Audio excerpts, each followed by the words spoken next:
미네소타주 미니애폴리스의 학교에서 총기 난사 사건이 발생해 어린이 2명이 숨지고 10여 명이 다쳤습니다. FBI는 테러 행위 및 가톨릭 신자들에 대한 증오 범죄로 간주하고 수사 중입니다. 정부가 외국인 유학생과 문화 교류 등 교환 방문자, 언론인 비자의 기간 제한을 추진합니다. 학생 비자 기간을 4년으로 제한하고 있어 4년 안에 학교를 졸업하지 못할 경우 난처한 상황에 처해질 수 있습니다. 바이올리니스트로 활동하던 한인 이민자가 ICE에 체포 구금된 가운데 그 이후로 과거 음주운전 전과가 유력한 것으로 나타났습니다. 음주운전 이력으로 영주권 신청에 문제가 발생해 현재 신분이 불법 체류 상태인 것으로 알려졌습니다. 질병통제예방센터 수장이 취임 한 달 만에 전격 경질됐습니다. 백신 음모론자로 알려진 로버트 F. 케네디 보건복지부 장관과의 갈등이 이유입니다. 백악관은 장관의 손을 들어줬습니다. 파워볼 잭팟 당첨금이 10억 달러에 육박하고 있습니다. 어젯밤 추첨에서도 당첨자가 나오지 않아 이번 주 토요일 추첨 당첨금이 역대 6번째로 큰 9억 5천만 달러가 될 것으로 보입니다. 이상은 오늘의 주요 뉴스입니다. 시청자 여러분 안녕하십니까? KBN 뉴스입니다. 미네소타주 미니애폴리스의 학교에서 총기 난사 사건이 발생해 어린이 2명이 숨지고 10여 명이 다쳤습니다.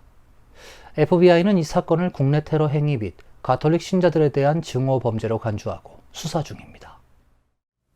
현지 경찰에 따르면 어제 오전 8시 30분께 미니애폴리스의 한 가톨릭 학교에서 소총 등으로 무장한 범인이 무차별적으로 총을 발사했습니다. 사건 당시 학교에서는 오전 8시 15분부터 미사가 진행 중이었습니다. 범인은 학교 성당 옆으로 접근해 창문을 통해 미사 중이던 아이들을 향해 무차별 총격을 가했습니다. 이 총격으로 신도석에 앉아있던 8살과 10살 어린이가 그 자리에서 숨졌습니다. 미니애폴리스 경찰은 어린이 14명을 포함해 17명이 다쳐 인근 병원에서 치료를 받고 있으며 다친 어린이 가운데 2명의 부상 정도가 심각하다고 밝혔습니다. 범인은 소총과 권총 등으로 무장했으며 범행 뒤 교회 뒤쪽에서 스스로 목숨을 끊었습니다. FBI는 총격범이 2017년 이 학교를 졸업한 23세 로빈 웨스트먼이라고 확인했습니다. 크리스티논 국토안보부 장관은 X를 통해 23세 남성으로 트랜스젠더라고 주장한 것으로 확인됐다며 소총에 트럼프를 죽여라란 문구를 적었다고 밝혔습니다. FBI는 이 사건을 국내 테러 행위 및 가톨릭 신자들에 대한 증오 범죄로 간주하고 수사 중이라고 전했습니다. 미니애폴리스 경찰청장은 용의자가 범행 직전 유튜브에 반흑인, 반유대, 반종교적 메시지가 담긴 선언문을 게시했으며 수사관들이 범행 동기를 규명하기 위해 이를 검토 중에 있다고 밝혔습니다. 경찰은 총격범 웨스트먼은 전과 기록은 없었으며 단독으로 범행을 저지른 것으로 보인다면서 총격에 사용된 소총, 산탄총, 권총은 모두 최근에 합법적으로 구입한 것으로 확인됐다고 전했습니다. 폭력과 증오가 난무하는 가운데서도 사랑과 희생을 실천한 영웅들이 있었습니다. 친구를 보호하려다 대신 총에 맞은 어린이, 총소리를 듣자마자 본능적으로 학생들을 대피시킨 교사들, 장비도 없이 총기 난사범을 잡으러 뛰어나간 경찰 등입니다. 총격 당시 현장에 있었던 5학년 학생 웨스턴 할스네는 언론과의 인터뷰에서 친구가 나를 보호해주려다 총에 맞았다고 말했습니다. 그는 처음 총소리를 들었을 땐 이게 뭐지 싶었는데 계속 소리가 나서 교회 의자 밑으로 뛰어가 머리를 감쌌다면서 그때 친구 빅터가 나를 뒤에서 감싸 안고 보호해줬다고 설명했습니다. 빅터는 등에 총을 맞아 현재 병원에서 치료를 받고 있습니다. 교사들은 총소리가 들리자마자 몇 초 만에 즉각 아이들 보호에 나섰습니다. 현장에 있었던 목격자의 증언에 따르면 교사들은 창문이 산산조각 나며 깨지자 바로 아이들을 교회 의자 아래로 숨겨 인명피해를 최소화했습니다. 프레이 시장은 심각한 위험 속에서 교사들이 행동한 방식은 그야말로 영웅적이었다고 감사를 표했습니다. 자녀와 함께 미사를 드리고 있었던 학부모 세어 맥 아드라는 같이 성당에 있었던 경찰이 총소리가 들리자마자 총격범을 잡기 위해 뛰쳐나갔다면서 그는 특수 헬멧이나 장비도 없는 평범한 순찰 경찰에 불과했지만 그분 덕분에 안심할 수 있었다고 말했습니다. 한편 도널드 트럼프 대통령은 트루스 소셜에 미니애폴리스에서 발생한 비극적인 총격 사건에 대해 모든 보고를 받았다며 FBI가 신속하게 대응했으며 현재 현장에 있다고 적었습니다. 이어 백악관은 이 끔찍한 상황을 계속해서 주시할 것이라며 이 사건과 관련된 모든 분을 위해 나와 함께 기도해달라고 말했습니다. 트럼프 대통령은 미국의 모든 공공건물에 조기 개항을 지시하는 포고문을 발표했습니다. 정부가 외국인 유학생과 문화 교류 등 교환 방문자, 언론인 비자의 기간 제한을 추진합니다. 특히 유학생은 비자 기간을 4년으로 제한하고 있어 4년 안에 학교를 졸업하지 못할 경우 난처한 상황에 처해질 수 있습니다. 국토안보부는 어제 외국인 학생 비자 기한을 실제 학업 등 신청자가 참여하는 구체적인 프로그램 기간으로 특정하고 4년을 넘길 수 없도록 제한하겠다고 밝혔습니다. 시행 시기는 명시하지 않았습니다. 학생 외 교육, 문화 교류 참여 교환 방문자 비자에도 같은 기준을 적용합니다. 초기 비자 기간 내에 프로그램을 완수하지 못할 경우 연장 신청이 가능하지만 이 역시 4년을 넘기지 못합니다. 미국에 주재하는 외국 언론사 기자들을 위한 언론인 비자 기한은 240일로 제한하며 활동 기간을 넘어서지 않는 선에서 240일씩 연장이 가능하게 됩니다. 중국 출신 언론인의 비자 기한은 90일로 제한했습니다. DHS는 이번 조치를 통해 비자 남용을 억제하고 비자 발급 당사자에 대한 감독을 강화할 수 있을 것이라고 설명했습니다.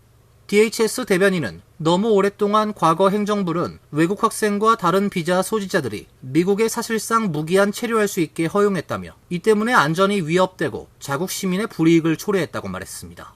이어 과거 외국인 학생들이 고등교육 과정에 계속 등록함으로써 영원한 학생으로 남을 수 있었다며 새 규칙이 이런 남용을 완전히 종식하고 연방정부의 감독 부담을 덜어줄 것이라고 밝혔습니다.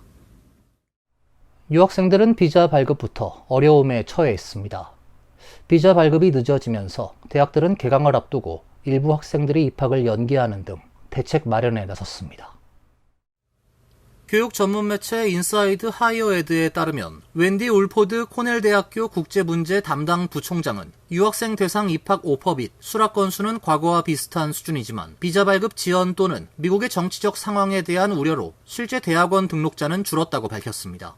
전체 학생 중 약 15%가 유학생으로 구성된 메릴랜드 대학교 볼티모어 캠퍼스의 경우 석사과정 유학생들의 비자 발급률이 예년의 절반 정도에 불과한 것으로 파악됐습니다.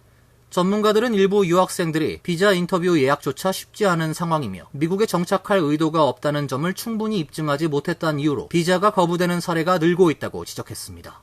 국제교육자협회는 2025-26학년도 전국 대학에 등록하는 유학생 수가 전년 대비 15% 감소할 것으로 예상했으며 이로 인한 경제적 손실은 약 70억 달러에 이를 것으로 추산했습니다.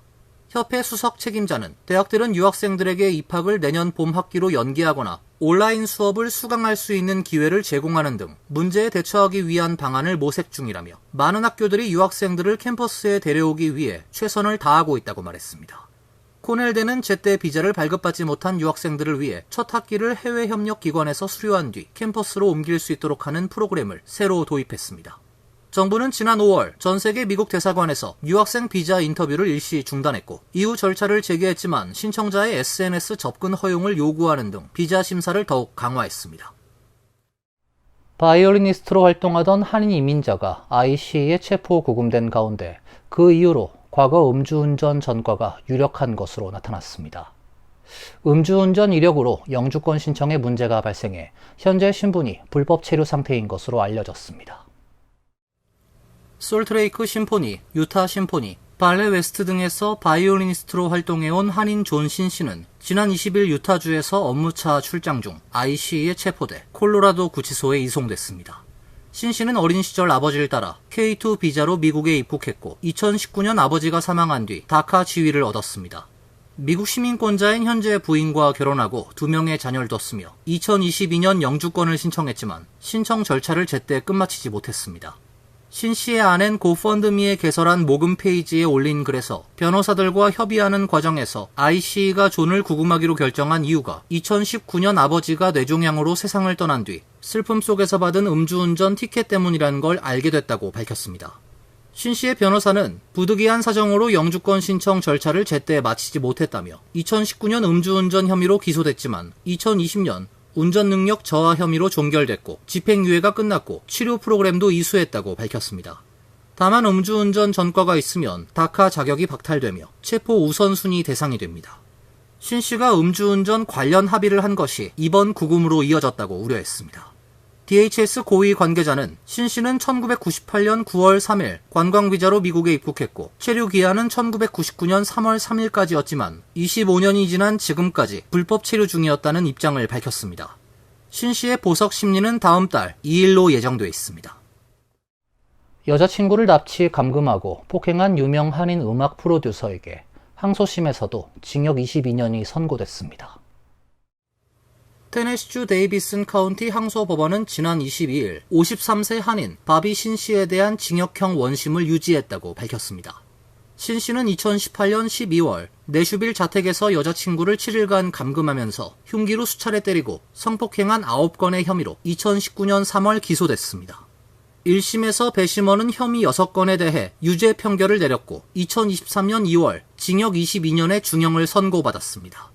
신 씨는 피해자가 억울하게 누명을 씌웠다며 항소했습니다. 사법기관 수사에 협조하는 범죄 피해자에게 시민권 취득 기회를 주는 유비자를 노리고 위증했다는 주장입니다. 판사는 피해자가 한국으로 자진 귀국했으며 유비자 신청을 목적으로 변호사를 선임했다는 증거가 전혀 없다고 반박했습니다. 신 씨는 CCM 프로듀서로 마이클 W. 스미스, 돈 모엔 등 세계적인 가수들과 협업했습니다. 제이슨 브라즈, 케이시 머스그레이브스 등 유명 팝스타와도 작업해 이름이 알려진 인물입니다.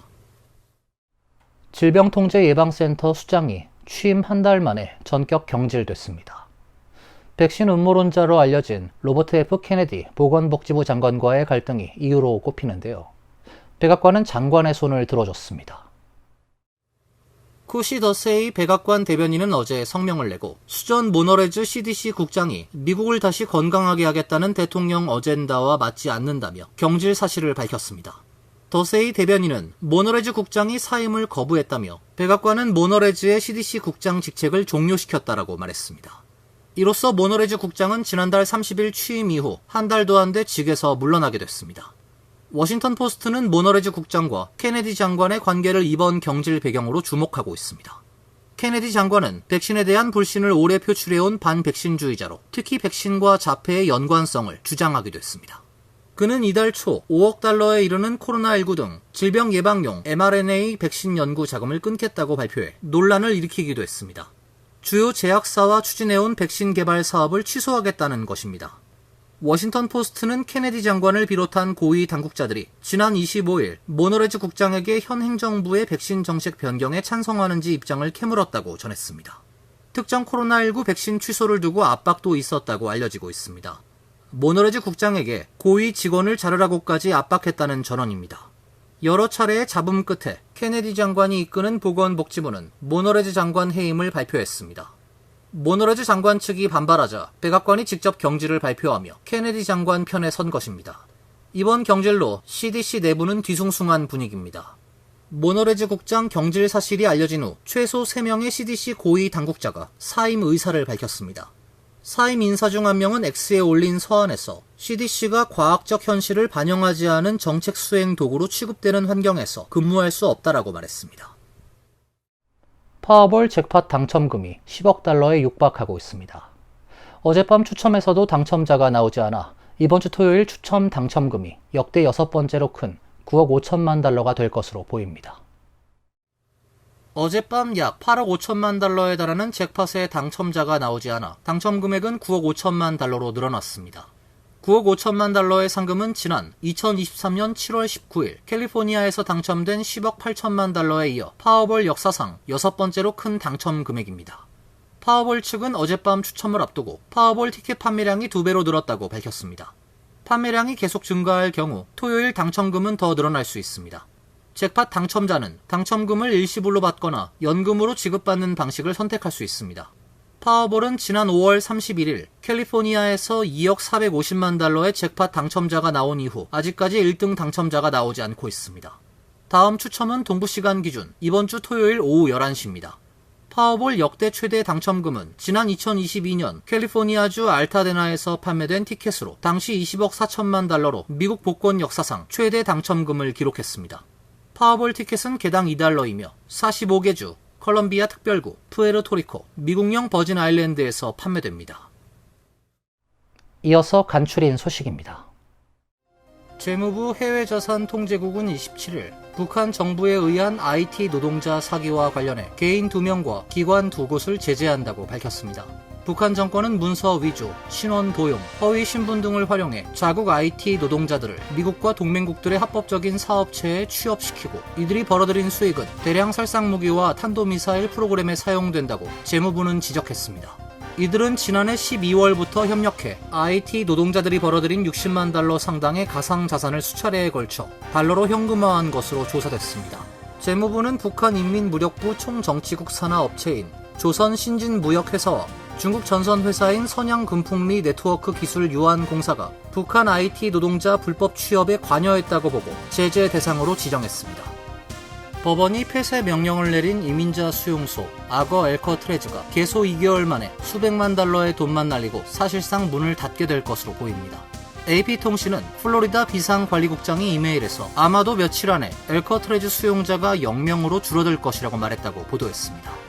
론 디센티스 플로리다 주지사 역시 DHS의 추방 인원 증가가 수용자 감소의 원인이라고 해명했지만 법원의 결정이 수용 인원 감소에 아마도 영향이 있을 것이라고 인정했습니다. 앞서 지난 21일 플로리다 남부 연방지방법원은 악어 엘커트레즈의 건설을 중단하고 60일 이내에 모든 수용자를 타 시설로 이송한 뒤 임시 구조물을 철거하란 명령을 내렸습니다. MTA가 노동절 연휴 기간인 30일부터 내달 2일까지 버스, 전철 운행 일정을 변경해 운용합니다.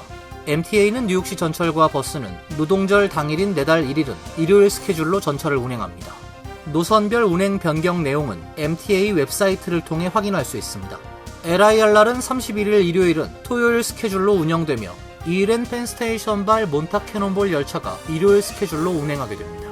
메트로노스는 연휴 시작인 오는 29일 오후 허드슨, 할렘, 뉴헤이브는 노선이 증편 운행되며 내달 1, 2일에 평일 스케줄로 운행합니다. 뉴욕 한국문화원은 CJ 문화재단과 함께 한국의 우수 단편 영화를 소개하는 스토리 업 쇼츠인 뉴욕을 9에서 10월 문화원 극장에서 개최합니다.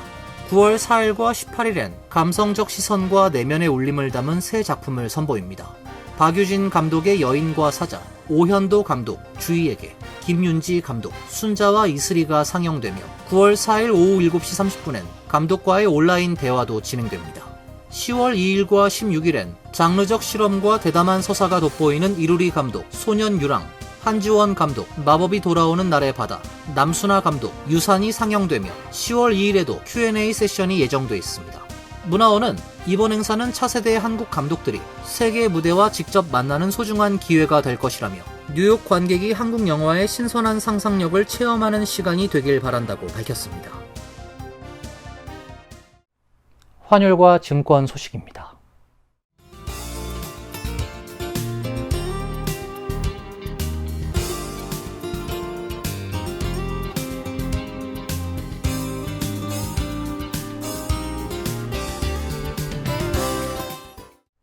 이어서 날씨입니다. 내일은 대체로 흐린 가운데 천둥 번개를 동반한 소나기가 내리겠습니다. 낮 최고 기온 78도, 섭씨 25도, 밤 최저 기온은 57도, 섭씨 14도로 예상됩니다. 토요일은 맑고 화창한 날씨가 되겠습니다. 일요일도 약간 구름이 끼는 맑은 날씨가 예보되어 있습니다. 이상으로 KBN 뉴스를 마칩니다. KBN과 함께 즐거운 시간 되시길 바랍니다. 동부 최대 한인방송 KBN이 제작하는 KBN 뉴스는 웹사이트 mykbn.com 그리고 유튜브와 페이스북에서 다시 보실 수 있습니다. 좋아요, 구독, 알림 설정은 뉴스 제작에 큰 도움이 됩니다.